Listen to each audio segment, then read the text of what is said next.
It is our pleasure today to welcome Phyllis, more affectionately known as Seven, Harris, to join us. She serves as the Executive Director of the LGBT Center of Greater Cleveland, and she has dedicated more than 2 decades of her life to leadership in Cleveland's nonprofits.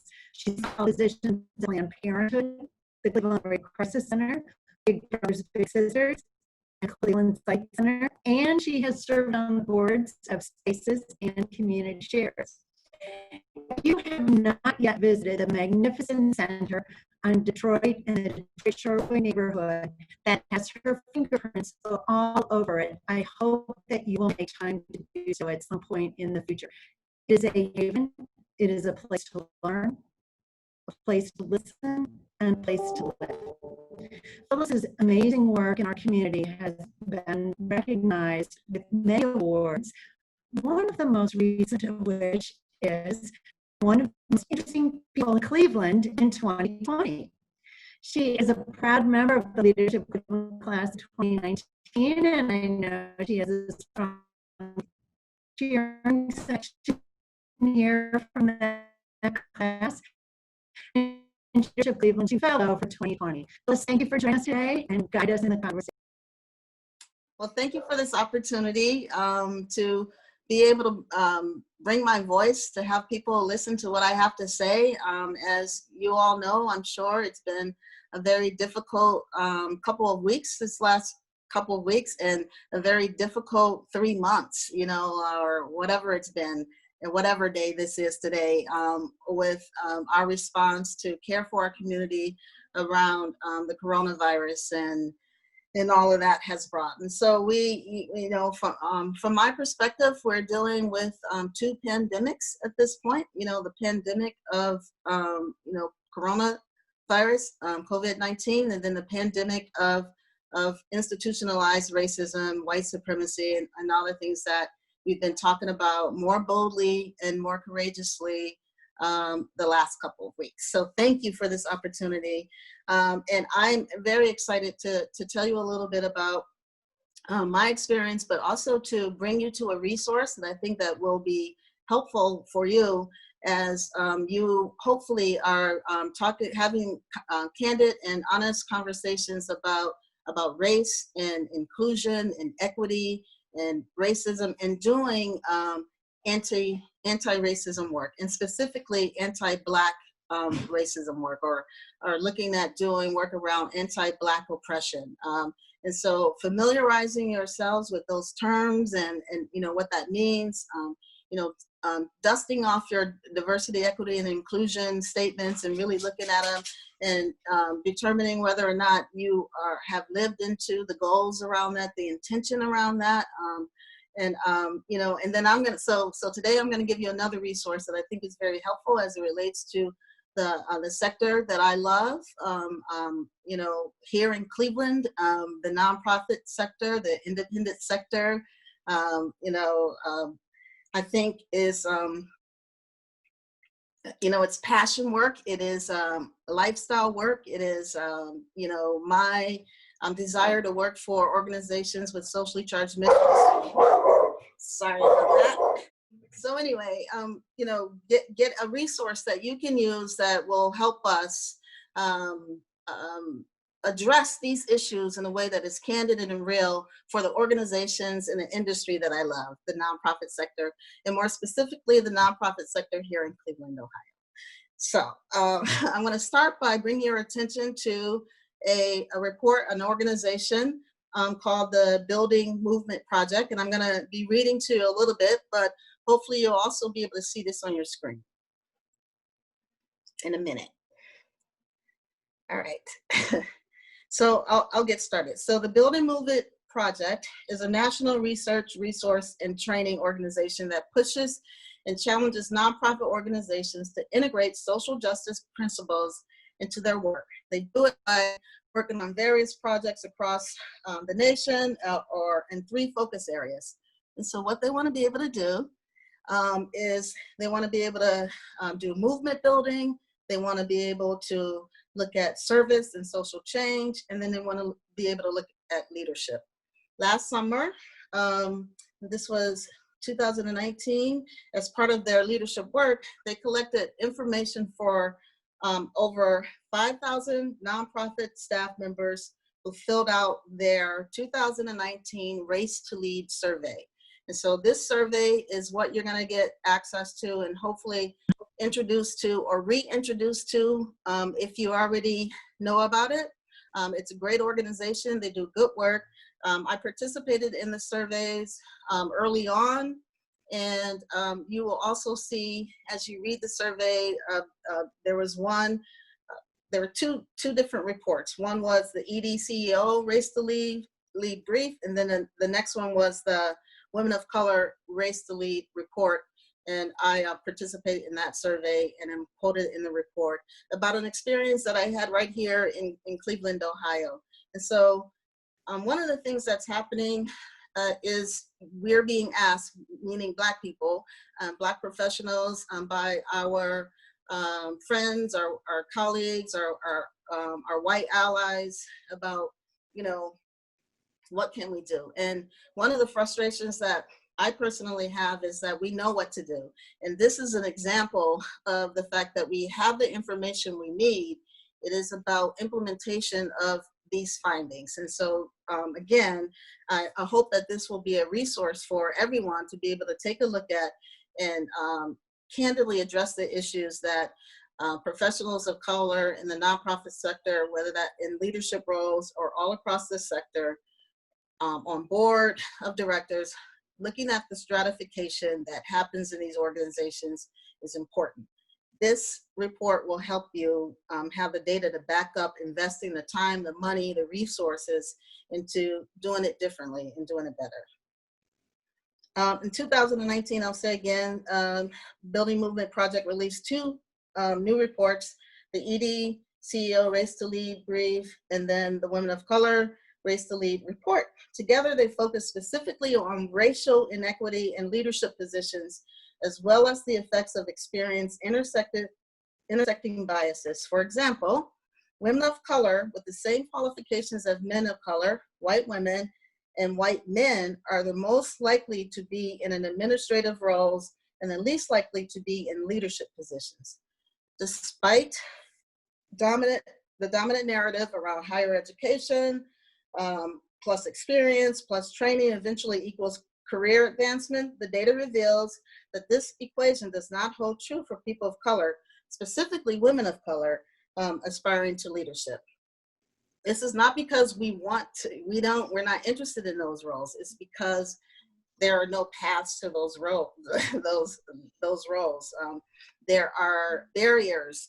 There is distrust. There is over-proving ourselves. There is being questioned and challenged, and that's not anything that many of us are afraid of, but it is the way that it's done. It is micromanagement.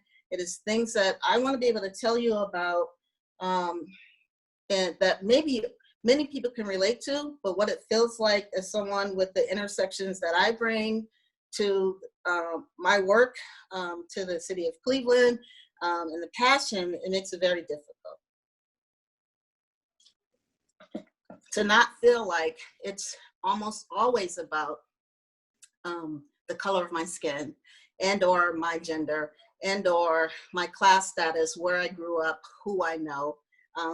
And I'm thinking that many folks can, please share your questions. I'm thinking many folks can relate to some of this, but this is the time to listen to Black people, right? So this is the time to say, we hear your frustration. We want to be allies. We want to listen. We don't want to continue to come up with excuses or continue to ignore reports like Race to Lead. This report is, relatively new. They first got started with this series in 2016. And so there are some things that we can do to address these issues. First, they say organizations can immediately remove the responsibility of bridging the racial leadership gap from the shoulders of those who are affected by it, employees of color. They can start by 1, challenging biases present in the organization and society, and 2, educating staff and board members on race equity, 3, implementing transparent human resources related practices. And 4, investing in people of color-led organizations and employees of color aspiring to leadership. So these recommendations were made in the 2016-2019 Race to Lead reports. And this is about moving forward. And so I like the title of this, this series, because this is really like looking at the history. We've already done that. We already know about it. And this is about moving forward. And so one of the things that I also wanted to do, not understanding right now how much time I have left, because I've lost track, but one of the things that I also wanted to do is to talk to you about what I think has been a great example of how to support a Black, I'm gonna make it real specific to me, a Black woman in a leadership role. And this is not something that I thought of ahead of time, necessarily, meaning ahead of the uprising that we are all experiencing right now, and the righteous rage, that some of us are expressing and feeling and dealing with the consequences and of. But once my allies, my colleagues, again, my friends, white allies, started reaching out to ask me how I was doing, I took the opportunity to tell them and have real candid conversations. And as I was explaining moving forward, essentially, and how I have been supported, I realized that this is a way to do anti-racism work. This is a way to do work around equity in leadership, and so that we stop seeing these identity the only places where Black leadership exists is identity-based organizations, as if we can't, lead all sorts of nonprofit organizations or serve in a capacity that's beneficial to our communities on boards and where decisions are made. And I will leave you with this. I have been the executive director of the center for 8 years, and for the first time in those 8 years, the board chair is a Black man. I think that's a big deal, right? I'm in leadership as the first Black woman of the 45-year-old organization, and we have this thing happening in Cleveland where that matters, and you will see the difference when you come in and you see our staff makeup and our organizational culture. And we're a community center, we're a cultural center, so it really gets there. So the example I want to share with you is, many of you know, and Marianne talked about our new facility. We've established ourselves as an anchor organization over in Gordon Square. We're a community center, we're a cultural center when you come in there. And that was not easy to do. I came to the center as a board member. I was the one person of color on the board of 13 when I got recruited to the center's board. And then I rolled off into the position of executive director. And that board remained all white until the next year. And then we got one person a year for a couple years until, things began to change. And we began to look at ourselves and how we were operating. So we still have work to do at that level, absolutely. But one of the other things that happened is I got this opportunity as a new leader, as a Black woman leading this organization that had some challenges, but had great promise and had made magic for years in supporting people and feeling good about who they were and affirming who they were as individuals. Don't have time to get into that, but the idea is that I'm there, I'm a new leader, I have this great opportunity. Someone wants to support my leadership. I didn't understand it as that. I didn't understand it as this is a way to do anti-racism work. I can't tell you that the person who has supported me throughout these years as a woman, as a lesbian, as a Black person in this position might not even say that was my intention, but it is. But I'm naming it so. I got the position And then I began to do the work around the position, and it was a lot of work. In addition to that, we got the opportunity, in that this individual invested, they believed in us. Like, we had, they gave us a huge match grant. We were able to work with them within the boundaries of it, and then talk with them and extend the boundaries of it. But all along, I was being coached in terms of my own professional development to talk to people who work in real estate and integrate with them, to ask really analytical and strong questions and about the work that was happening with the construction company that we were working with, to supporting me in being on a national board where I could get support from other executive directors who had participated in construction projects, LGBT centers and such, to holding me accountable and asking challenging questions when I didn't get the correct information, or if my focus wasn't clearly on something that we had talked about before. And it was really, and still is, it's been about a 5 or 6 year relationship with this particular individual at a foundation here, right? In Cleveland. We have a great example. I didn't know anything about construction management. I knew there was so much to learn, but they believed in me and they kept investing. And when I would say, I need more time, or when I would say, I need for this to happen, or when I would say, I need to be able to communicate to my board in a way that they actually hear me, so I need your support, I would get it. I have to end there. And I want to be able to share more information. The person's name is not, it doesn't have to be a secret. It's Jason Fishman. He will not want this attention. But that was the person who has really helped me along in my leadership as a Black woman, so that anytime I was being second guessed, which happens, there was this, I was being challenged about my communication style, which has happened. I have been given responsibility for things and little of the authority to actually get it done in my experience. And again, maybe many of you, women, men, straight people, I don't know, people different, may have some of these experiences, but look at the numbers in this report around who's in leadership roles and who isn't.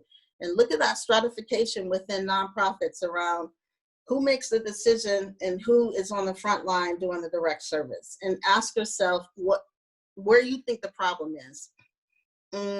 Think about this when you walk into rooms around your professional development opportunities. Think about this when you join a board.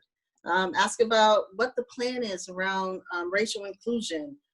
Where's the recruitment happening? This is nothing new. I feel like I'm sort of a broken record, but I want to re-emphasize it while I have your attention. I've been giving you the floor to tell you we're missing out on something, folks, if we can't get this right. And so let's do it here in Cleveland, and let's do it here for this, the nonprofit sector. Call me back and I'll tell you more. Well, Seven, thank you so much. And we have had a few questions come in via the chat. Okay. You mentioned that board representation changed by adding diverse individuals each year. Was this a specific goal, and how did you act upon that goal? Yeah. So it was not a specific goal, and it did not change and has not changed in a way that I think is where I envision we should be. There were moments in time when I would point out the lack of diversity in leadership at the board level. And there were efforts made around what every nonprofit does around getting the demographics and things like that. I don't think that it was given the type of priority in that when we would get that one person, it was sort of like you'd relax because at least you have one. And that's not what we're talking about anymore. Because I've had Black professionals who would be great on our board actually say, I just can't do it because I just can't be the only one. And so we didn't have a specific goal around that, around racial diversity and inclusion. We should, though, and we can. And I have felt some pressure to bring the Black people to the board, and really, if I got probably a C- around my performance, I just can't be good at everything as an executive director. It would be that I didn't invest enough in board development, and take time to. I would take time to say, yeah, we can't vote on this slate of candidates. There's no diversity, but again, like really having the courage to confront the obvious in a way that gets things done.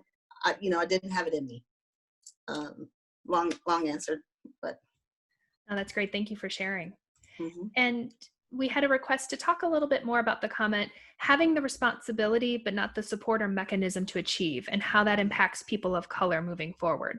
Yes, and so there have been several examples of that, and I've used that statement, in different organizations throughout the time. And so what that looks like is, as a person who's the staff person, I'm responsible for producing whatever the deliverable is. But I'm being told, and for the overseeing the planning of it, making sure that I'm within the budget around it, making sure that I have all the safety precautions and I'm thinking it through, that I'm actually not straying from our mission, all of those things, but I'm not giving control over providing direction to the folks that I contract with for the event. And it's a disconnect. Well, why not? So I have all this responsibility, but I don't control who I work with to get it done. I don't have the power and authority. And so that's one huge example, that's just one example. And if you talk to Black executives, this is something that we're very familiar with. And again, I want to emphasize again, we can this can be generalized in some of the challenges and these organizations that we work in. Look at the data in terms of the Black leadership and how it happens, and then the impact. And I think that's what the question was getting to. What the impact of that is. Lots of frustration, learning how to manage up, learning, trying to educate while you're also delivering. It is a whole lot. And as you look at your own personal leadership journey, did you always aspire to be a nonprofit leader? And kind of along that journey, what has been some of the challenges to get to your goals? I've always, I stumbled into nonprofit work because I didn't understand that when I worked at the Rape Crisis Center, what that actually mean, that it was a nonprofit. And so I learned from a brochure and then I went to school. But there's some more details to that. So I always thought that I was a good programs person. And I always, knew that my identity is one that maybe not is, in how I wanted to live my life, as an out Black, lesbian and mom who loved Cleveland and my children and my mother and, regular person, regular Black, that's me, but here in Cleveland, doing my thing, doing work that I know that speaks to my values, around who I am, fighting the fight for marginalized individuals. And then what I learned from other nonprofit leaders is really about the industry and then how to not be judgmental. And I thought I would be a great inside person, you know, like just the program director for any organization, until I got looked over for a job, and I wanted to be a more rounded nonprofit practitioner. So I learned fundraising. And then, you know, I needed to sort of like bounce back in the sector. And so I joined boards so that I could stay sharp around nonprofit stuff. And it was, you know, it was inevitable, even though I resisted it. I had a conversation with Barbara Danforth once, and I told her that I wanted to be, you know, vice president or the deputy director. And she scoffed at me and said, why? You know, like, be leader, you know. And I was mad for like 6 months, you know. Didn't think that was sound advice, you know, like whatever. And I grew up, and I've grown up and grown into this position, saw an opportunity with this organization, needed to get my, you know, use my skills, knew that if I brought the understanding of nonprofit management to the organization, that there was nowhere to go but up. So here I am. I don't know what I'm going to do next. I like leadership, and I like developing new leaders. I think it's important. I like giving other people opportunity and access the way that Mary Bridget at the Rape Crisis Center did for me, and Mike Mays at Big Brothers Big Sisters did for me. Those are two people that you know, stand out in my brain as, you know, really giving me opportunities here in Cleveland. And Chris Friends at the AIDS Task Force when I worked there too. They're still around. Well, Seven, thank you so much for sharing your experiences and your insights and your calls to action with us. We will be sure to share the links to the report in our follow-up email for those who want to learn more, and we encourage you to please follow up. And please reach out to Seven and the LGBT Center to help and provide support, especially during these times of uncertainty and unrest. And with that, I'm going to turn it over to Marianne for a wrap-up. Thanks so much, Rachel. And Seven, thank you for your amazing leadership and for your infectious passion. We're truly better because of you. And don't stop. Don't think about what to do next. Just keep going with all the force that you're using right now. It's amazing.